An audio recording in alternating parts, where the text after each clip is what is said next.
Hey everyone, welcome back to my channel. This video will be the first video on red flag characteristics of a narcissist.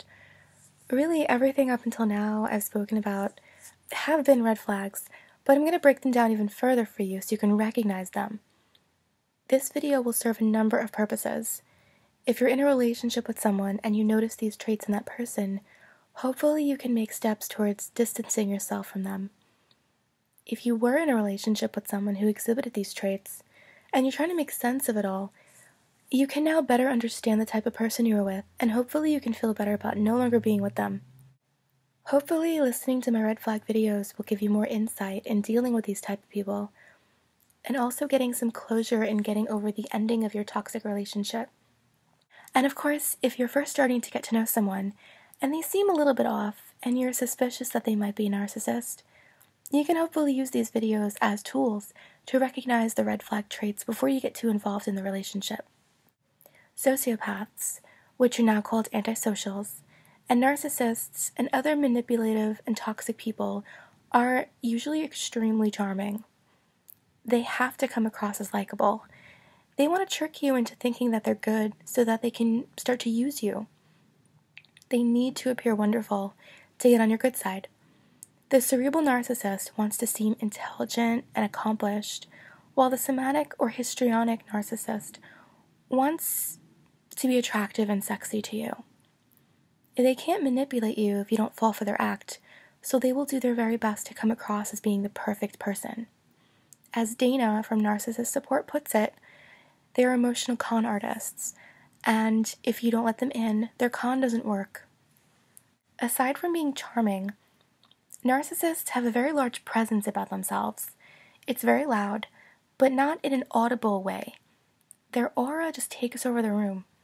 When I first met my ex-boyfriend, he took over the room with his presence. He didn't even have to say anything. You just knew that he was there. Their presence is very powerful, and it can be a little bit intimidating at times too. They completely captivate you. He knew this about himself, and it was like a craft that he had perfected over time. Not only did he have this aura about him, but physically he was just a very tall person. He dressed very flashy and obnoxious. He wanted to be noticed, and he was. He just took command over the room without having to say a word. I can only speak about somatic narcissists because that's all I have experience with. I can't authentically talk about things I don't personally know about. Somatic narcissists are very, very sexual, as I've said before. They have this uncanny way of roping you in. They're usually quite attractive, but even if they're not, there's still something very, very attractive about them. They just ooze this unexplainable sex appeal. That is for when they're trying to get you to sleep with them. If it's another dynamic, if they're at work, if they're trying to sell you something, they're still just this charming. They've got this way with words too. They may not be intelligent, but much like a politician, they have a way of saying a lot. And more often than not, in the end, it's meaningless bullshit, but it sounds really good. If someone plays hard to get, the narcissist will see this as a huge challenge, as most men will.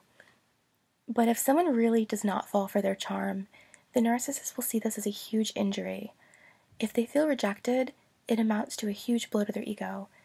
They may end up feeling very non-existent. Since they feed off narcissistic supply, they have learned how to captivate other people.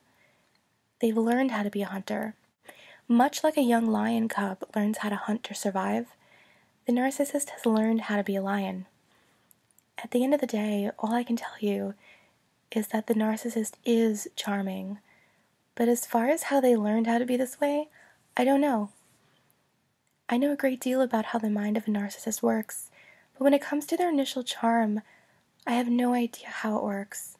And anything I've read on this topic really says the same thing.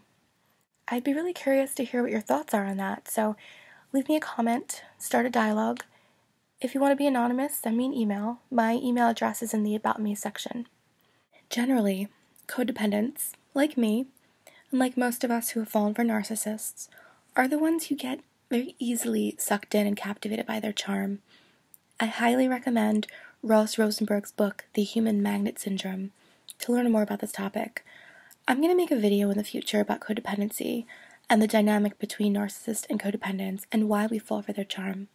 I will actually make an entire playlist on just that topic alone, but like I said, I can tell you way more about falling for their charm and why we do it than the charm itself or how it originated. I did a lot of research before starting this video. I found a great line in one of the many articles I read. It said, "Narcissists are pretty charming until you understand them."